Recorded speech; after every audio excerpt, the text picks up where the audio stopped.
Hey Canucks fans, JT Miller just met with the media and he did not hold anything back.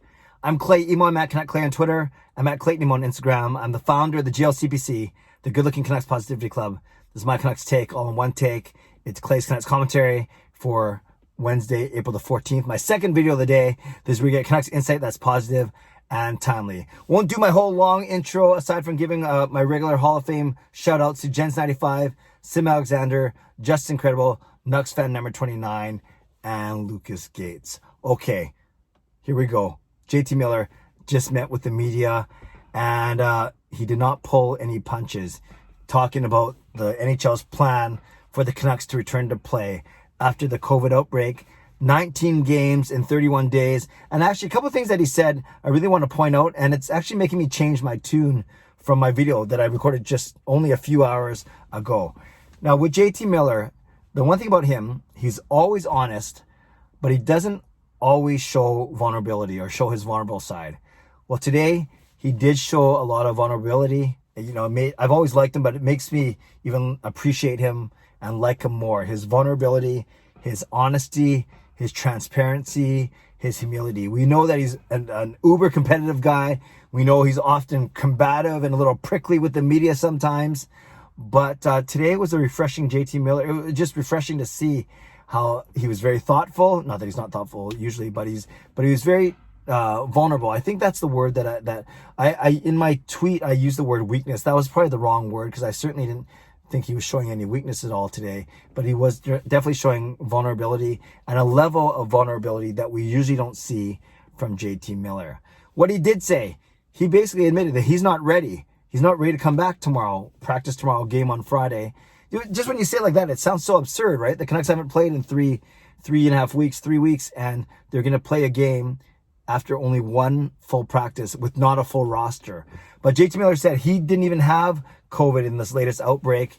He did not test positive, and yet he does not feel ready. He's been on the ice a couple of times. He said he skated and his lungs were screaming. And remember, this is a guy who did not have COVID in the past 2 weeks. Imagine the other players, his other 18 or 19 teammates who did have COVID, I should say, and a respiratory disease, an infection, and then coming back and then trying to perform at such a very high level. So that's very concerning. He also talked about the fact that they're supposed to play after only one full practice and one pregame skate is, I think he used the terms, it's hard to comprehend. It's hard to understand. And when you look at it that way, you have to agree with him. And he kept mentioning over and over that the priority is not the playoffs. You know, despite, he said that the Canucks were playing well throughout March as they head into their mandated, 7-day break. And then, of course, we know that they never came back from that. And it wasn't, a playoff spot wasn't guaranteed. Remember, they're far back of Montreal, but at least in terms of actual points, it was not out of the realm of possibility. It wasn't likely, but it wasn't an impossibility. Now, given the health and given what the players are going to have to go through, 19 games in 31 days, I'm not going to say it's 0% chance, but the likelihood is very unlikely. And Miller did talk about the fact that it's got to be about the safety and health, and recovery has to be the priorities, and not, chasing a playoff spot, not even trying to fit all 19 games in. And so all to say, I was so impressed and so grateful for, like I said, his transparency, not his weakness, his transparency, his humility, his honesty.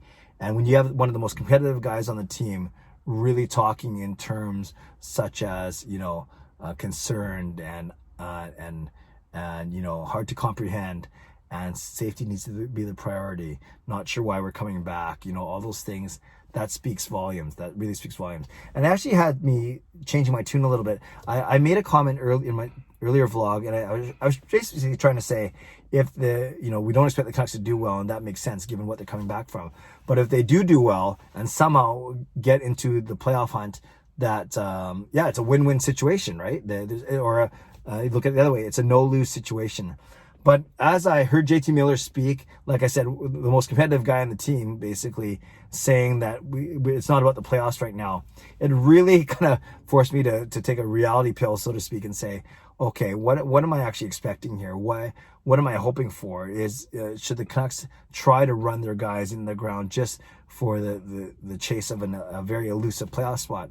Or is this the time where you bring in guys from the taxi squad, you bring in guys from Utica, you rest some of our older players so they don't have to play 3 and 4 or back-to-back nights a few times over the next 5 or 6 weeks? Now's a really good chance to see what you have in a Jack Rathbone, in a Olli Juolevi, in a Cole Lind, things like that. This might be the appropriate time to do so. And then you're not worried about trying to play Alex Edler in back-to-back games, for instance, or maybe even a Brandon Sutter, even though, he's a UFA. But you know what I mean, is maybe just some of these older players, don't have to play back-to-backs. And it's not even about the older players.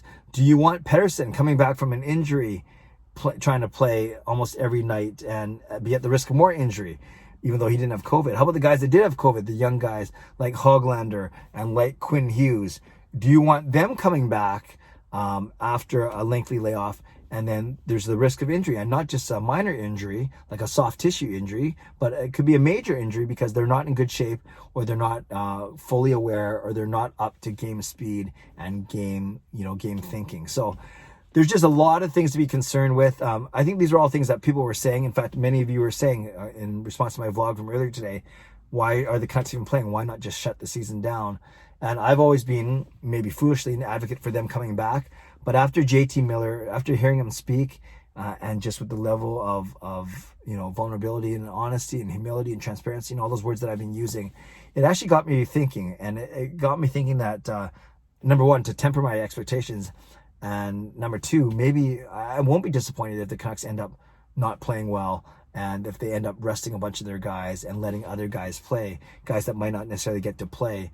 But obviously this is a very unique situation this year. So many things to think about, but I was grateful for JT Miller. There's it's not even a conspiracy theory. There's a small part of me that says the Canucks put JT Miller out there today because they knew that he was going to be honest. They knew that he was going to be candid, and that maybe he almost became a de facto spokesperson for the team today. So it looks bad if maybe one of the coach or the GM, if they complain about the hand that they were dealt, the schedule. But if one of the most prominent players does so, then maybe the NHL and the NHLPA will listen. So that's just not a conspiracy theory, but a theory of mine that maybe the Canucks were very strategic in who they put out there today in front of the microphone. So there we go, Canucks fans. We love your comments, love your feedback. Let me know what you thought about JT Miller's comments. If you haven't seen it yet, just simply look up the Canucks Twitter account. They replayed the entire interview in a 2-part series. And don't forget to join me tonight, 10 p.m. CCC Live. My live stream, we got a lot to talk about for sure. 10 p.m. on YouTube. I hope that you join me. For now, leave a comment below. I'd love to read, react, and reply as always. Subscribe if you'd like to. Like this video if you'd like to. Become a member of this channel if you'd like to. Stay safe, stay healthy. Take care of yourselves and take care of each other. Have a great day. God bless, and go Canucks go.